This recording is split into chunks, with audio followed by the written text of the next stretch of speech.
Welcome to the ripple effect of love for dads and families. Today, we explore the practice of Snap Tap Zap in moments of doubt. We all know that doubt can show up and take over who we are, what we are, and it can create some havoc in our relationships.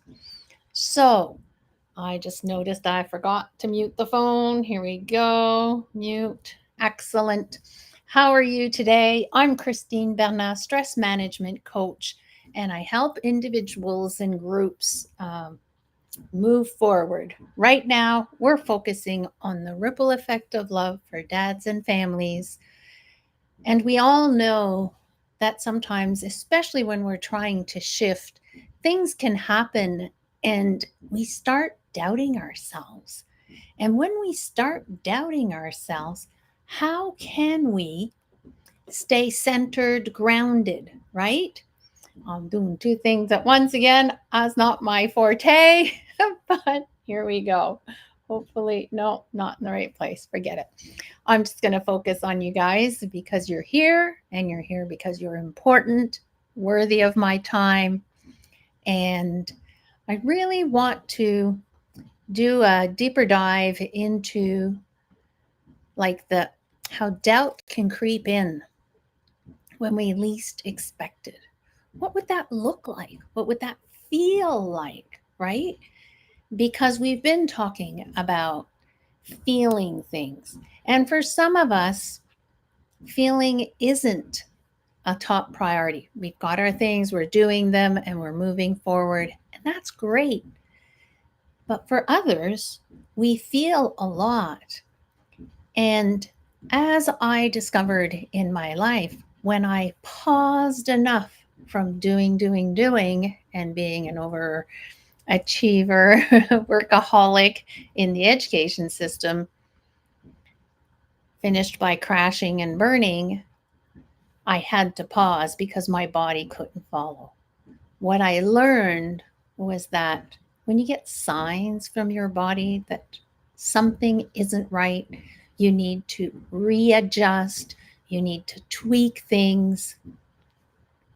If you pause and you calm the amygdala, that part of the brain that brings you into survival mode and keeps you away from your rational thinking, what you know to be most likely the right thing or the best thing. Doubt can also prevent you from seeing perspectives, different perspectives.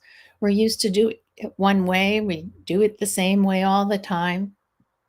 What if we empowered the ones around us to support us in our journey?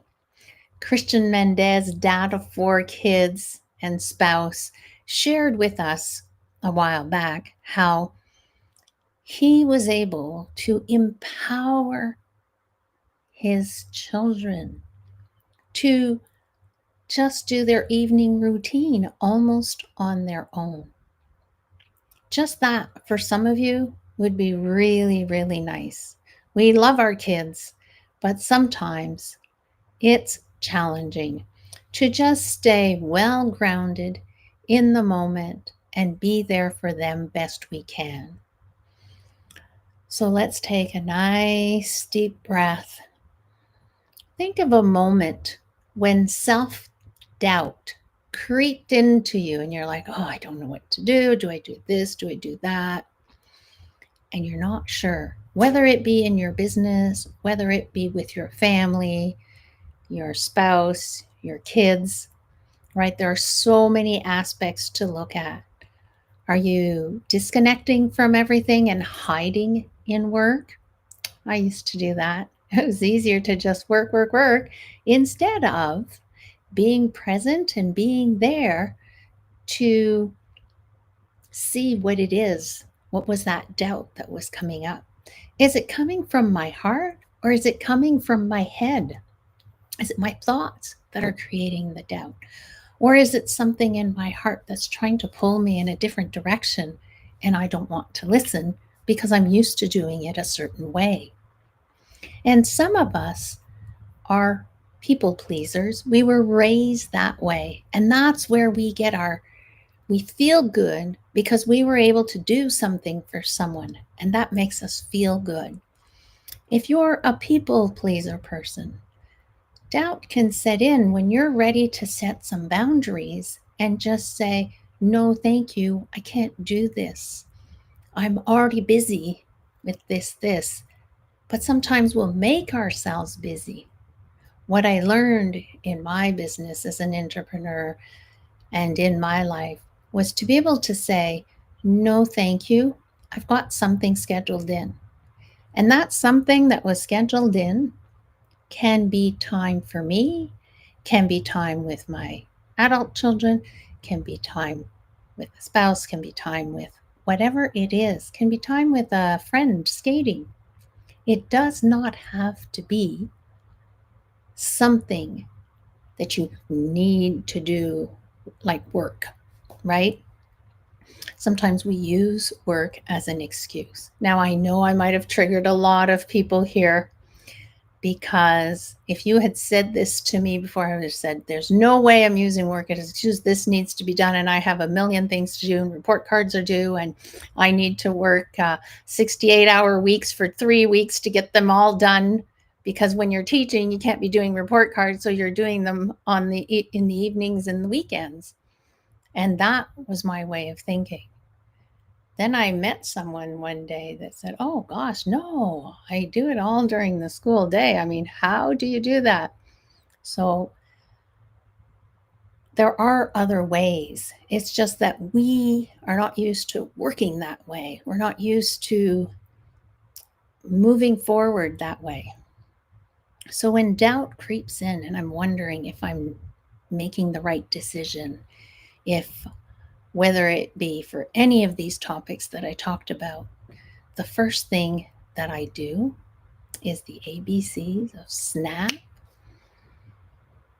Tap, and Zap. Why do I highly recommend? Well, I said the first thing I do. Sometimes I forget. Okay, I'm a human being as well. However, most of the time, I will just snap, tap, and zap so that I can be present.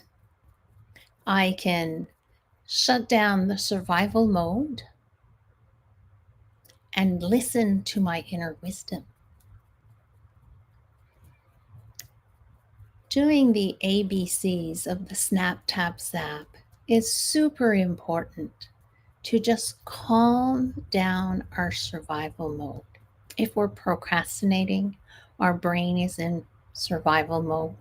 If we're working more hours than we really need to because we can't focus or whatever reason, what is under there? What's that fear? Fear of not having enough money, fear of not having enough time, fear of, there's so many things. So doubt prevents us from taking the steps forward that we need to take forward. And deep down, we know what they are. Are we listening to everybody and everyone, getting all their opinions, but we're not listening to ourselves? I used to be that way. I was so afraid to disappoint people that I would ask, one person, I'd ask a friend, I'd ask a sibling, I'd ask, and then I'd like, oh my gosh, I'm so confused. I don't know what to do. What should I do? Well, should is a good indication you're on the, you might want to shift tracks there because should've, woulda, could've are all words that don't align with your heart, with your intuition. I know for some of you this can be very challenging. And just join me. Tap, breathe in, scan. Are your toes all scrunched up? Oh, see, my right foot was scrunched up. And when you're talking, doing things, are you paying attention to your body? What am I tightly gripping onto? What is it that I don't want to let go of? I know I'm a work in progress, and it's okay. It's where I'm at right now, and I'm doing my best with all that there is happening left, right, and center. So remember, if you have thoughts that are taking over, especially when you're confused, let's make a C shape with your fingers, place them around the ears, tapping gently on these meridian points, taking a deep breath in. Relax your shoulders and zap that out onto the spiraling train.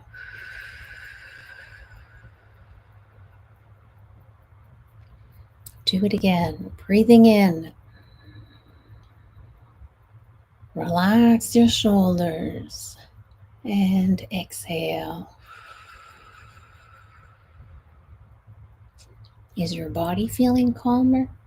Are your toes still scrunched up? Your shoulders up around your neck? Relax those shoulders. Take another nice deep breath in. This is your 2-minute pause of the day with me, releasing onto the hot air balloon, which you no longer need. And then we'll put one hand above the belly button and we'll tap here as we keep breathing in. And if you have two choices between A and B, so I'm going to pick something and I'm going to ask, oh, do I want to do A? What's best for me, to do A or to do B in this situation? So I breathe in with my hand above my belly button on my upper belly, and I tap gently on my sternum. Deep breath in, I relax my shoulders, and I ask, is A the best thing for me? So my shoulders didn't really move. There's a tension that was created between the shoulder blades. So then I breathe in again, and this time I will ask if B is B a better option for me? The tension in my back is still there, but my shoulders relaxed more. So if I had today to make a choice between A and B, I would choose the one that helps my body relax the most. And in this case, for today, it's B. Doesn't mean that I won't ask this question again tomorrow or another day and see where this leads me. So it's very important to take care of yourself first. This is the self-love, listening to your inner wisdom. To be leaders, we need to lead. And this is the best way that I have found to lead. What is your way? Maybe you'd like to share in the chat. And how do you handle self-doubt? So share that in the chat so that we can all support each other and learn from one another, right? How do you, oops, that's not the right one that came up. Let's try this one. Yes, there we go. Okay. And hide this one. Good. How do you handle self-doubt? Sharing that, because there's more than one way to handle self-doubt. But listening to your heart, to your inner wisdom, is one that I like the most.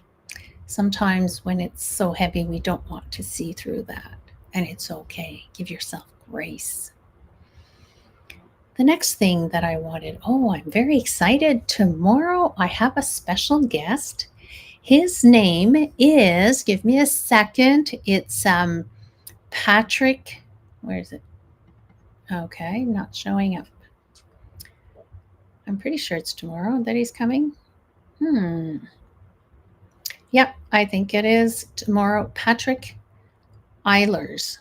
So he will be talking about some mindset to support you in your journey so that you can continue to create this ripple effect of love in your family. And you've got this. So, without further ado, today's a nice short session. Take great care of yourself, and I will see you tomorrow with my special guest. Take care of yourself and just keep taking one step at a time